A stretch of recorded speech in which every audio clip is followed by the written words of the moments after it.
Syria पर एक बार फिर से हमला हो गया है। हमला ये करने वाला कौन है मुझे कुछ बताने की जरूरत नहीं है। आप जानते हैं इजराइल ने खौफनाक हमला किया है। बताइए ये कौन सी डील है। यानी आज का जो राष्ट्रपति है सीरिया का जोलानी, वो पूरी तरह से अपने हिजड़ेपन की दास्तां बयां करते हुए इजराइल को अपनी जमीनें दे चुका है। अमेरिका और इजराइल की तमाम बातें मानता हुआ गुलामी कर रहा है। लेकिन फिर भी इजराइल, सोचिए, फिर भी इजराइल सीरिया पर खतरनाक हमले कर रहा है। एयर स्ट्राइक जो उसने सीरिया में किया है, बस उसके कुछ मंजर देख लीजिए आप, जो भी ताज़ा आए हैं। और सोचिए, जोलानी आपका पसंदीदा आदमी है? अपने आप से पूछिएगा, क्या ये जोलानी ईमान वाला है? देखिए,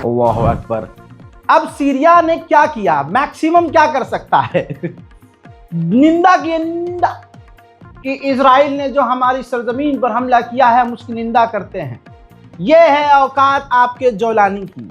वो जोलानी जिसने गोलान हाइट इजराइल को दे दिया, वो जोलानी सीरिया के अलग अलग इलाकों को वो इजराइल को देने को तैयार है। वो जोलानी जिसका स्वायदा का इलाका और वहां स्वायदा में रहने वाले लोग पूरी तरह से इजराइल के समर्थन में और कह रहे हैं कि यहां कब्जा कर लो। ना वो स्वायदा को कंट्रोल कर पा रहा है, ना बॉर्डर के इलाके को कंट्रोल कर पा रहा है आपका जोलानी। जो बंदा आतंकवादी संगठनों का लीडर हुआ करता था, दुनिया से छुपता फिरता था, उसको आप किसी देश का राष्ट्रपति बना दोगे तो भाई वो तो लग्जरी लाइफ एंजॉय करेगा ना फटीचर। वो क्या करेगा? वो अपनी मतलब लेविश लाइफ जिएगा, सूट बूट टाई लगा के घूमेगा, याशी करेगा और क्या करेगा। मिडिल ईस्ट में आतंक इजराइल का है, लेकिन नाम जबरदस्ती दूसरे देशों का लिया जाता है, खासकर ईरान का। सीरिया पर तो इजराइल ने हमला किया ही, लेबनान के साथ तो इजराइल का सीज फायर है, एग्रीमेंट है। लेकिन ये कैसा एग्रीमेंट है? इजराइल ने सीरिया के बाद लेबनान पर हमला किया। इस आतंकी हमले में सीरिया के 5 लोग मारे गए हैं, बेगुनाह। देखिए,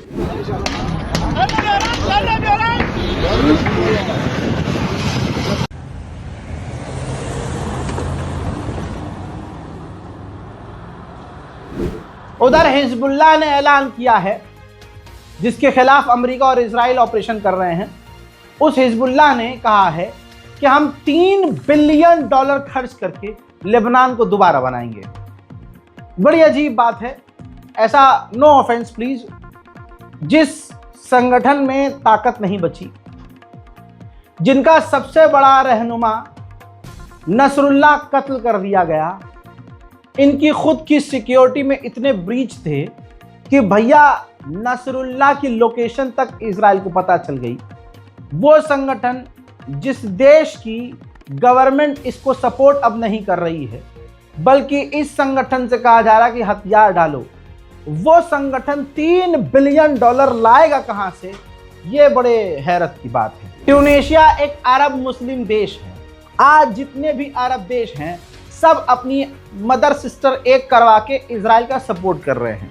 ट्यूनीशिया के समुंदर के इलाके के करीब ही जो ये समुद्री काफिला गाजा जा रहा था, फ्लोटिला, जिस पर ड्रोन हमला इजराइल ने किया, तो यह ट्यूनीशिया की जिम्मेदारी थी कि उसके इलाके में ड्रोन हमला किसने किया। तो अब ट्यूनीशिया ने क्या कहा? ट्यूनीशिया ने जवाब दिया कि भैया ये कोई ड्रोन स्ट्राइक नहीं था, ये तो सिगरेट की आग थी, किसी ने सिगरेट फेंकी थी। अब ट्यूनीशिया इस हरामी से कोई ये पूछे कौन सा वो इंसान था जो आसमान में जहाज या हेलीकॉप्टर पर बैठा हुआ सिगरेट पी के नीचे फेंक रहा था, या फिर नीचे से कोई सिगरेट ऊपर कौन उछाल रहा। मतलब आप अरब को देखिए, अरब के पास दिमाग तो है नहीं, अल्लाह ने पैसा दे दिया।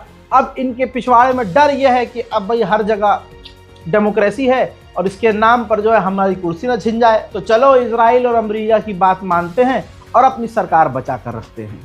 ट्यूनीशिया ने पूरी तरह से इजराइल को बचाया ये कहते हुए ये कोई अटैक नहीं था, लेकिन चश्मदीद जो उस नाव पर सवार थे वो ये कह रहे हैं कि काफ़ी देर से ड्रोन उड़ने की आवाज़ हमारे ऊपर आ रही थी और उसके बाद ड्रोन ने हम पर हमला किया।